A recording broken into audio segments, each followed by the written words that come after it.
तेरो चाहिँ के छ कहानी? त चाहिँ कसरी पुलिसको फेला परिस? मलाई त त्यसै अठाएको हो पुलिसले। जाबो फेक केटीको आइडी बनाएर केटाहरूसँग पैसा माग्न नि नहुने। कस्तो राम्रो बिजनेस चलिरहेको थियो, पुलिसहरू बिचमा आएर सबै चौपट बनाइदियो। साले त्यसलाई बिजनेस भन्दैन, स्क्याम भन्छ स्क्याम। अरूलाई ठगेर कमाएको पैसा कहिले टिक्दैन थाहा छैन तँलाई? तेरो बाउले भन्ने होला। कसले भन्नु टिक्दैन? नटिक्ने भए काठमाडौँमा 2-2वटा घर हुन्थ्यो मेरो।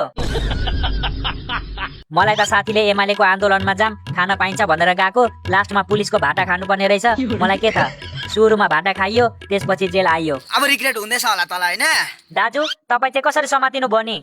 म आफ्नो मर्जीले आएको भनेको सुनिनास्। मैले चाहे भने 1 मिनेटमा जेल बाहिर निस्किन सक्छु।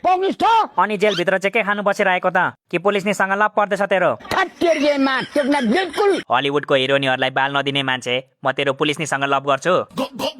त्यस्तो नभन्नु न दाजु, यहाँको पुलिसनीहरूलाई तपाईँले देख्नै भएको छैन। हिरोनी भन्दा कम छैनन् कोही पनि। त्यसो भए त गएर लप गर्न त जा। म त त्यसैको पर्खाइमा छु नि दाजु। त्यही भएर त 3 वर्षको सजायलाई 4 वर्षको बनाइदिनुहोस् भनेर बसिरहेको छु नि।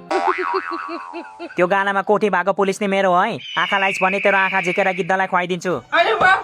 गालामा कोठी भएको 2 जना छन्, कुन भनेको तैले? साले तैँले पनि आँखा लाउँदैछस् कि क्या हो? त्यो दाहिने गालामा कोठी भएको मेरो मायालु हो, कसैले आँखा लाउने होइन है। लाउँदिन के लाउँदिन, घरमा बुढी हुँदा हुँदा चारतिर आँखा डुलाउने बानी छैन के मेरो। Very good, I like you. मलाई लोयल मान्छेहरू साह्रै मन पर्छ। Yes, Daddy.